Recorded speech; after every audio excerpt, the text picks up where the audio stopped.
wala po silang baby. Ano to? Ano yun? Anyo? Ikaw ang napakana nito? Bakit? Kali, ano ba sana ko sa'yo? Hindi para sa akin?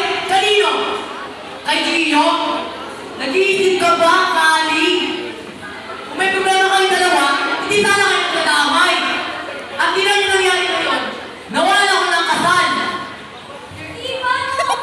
Narinig yung bitch ko, ang lahat na nangyari. Akala, naglalaro lang kami, tapos nakita niya ako, may kasamang ibang babae. Parang hindi ko.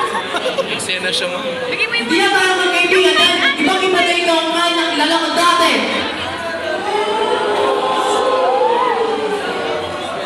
Ano ba bumasa ako mo? Ginawa mo yun, Kali. Kali, kahit anong gawin mo, hindi ka rin maiintindihan. Hindi ako ba, hindi kita maiintindihan. Paano makaya yung tao na siniraan mo ng buhay? Eh, buhay ng dalawa, sinira mo! Para sa akin. Oh, nawa eh. Kaya pala biglang nakakuha na tramahan, kasama din yung babae na may sakit. Nililinig ko ng snow. Huwag, ikat even. Para sa aking buhay ko. Kasi alam mo na marami parang sa akin. Pag nakikita nila, magkahan ng kulibo.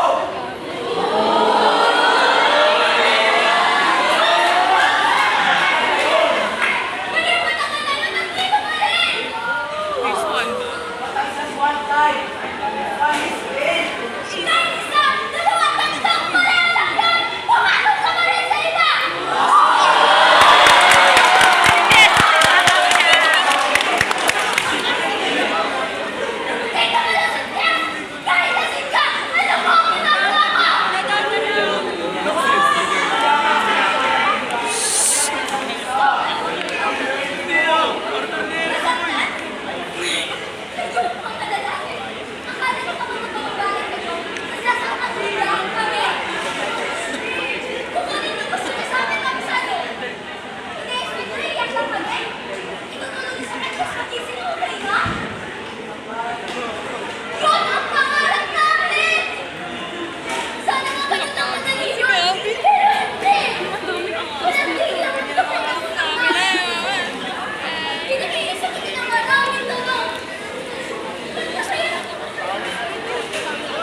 Hindi makakain, hindi makausap, hindi makakilos.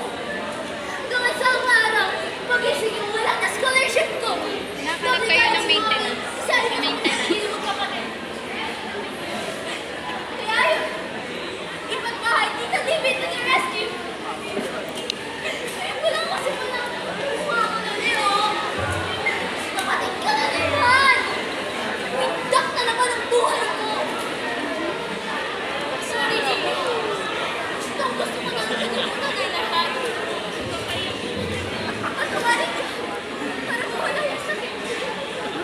Kasi hindi ko na kung paano eh. Kasi sa tuwing nakikita kita, bumabalik lahat. Kailangan mo gawin para mabawasan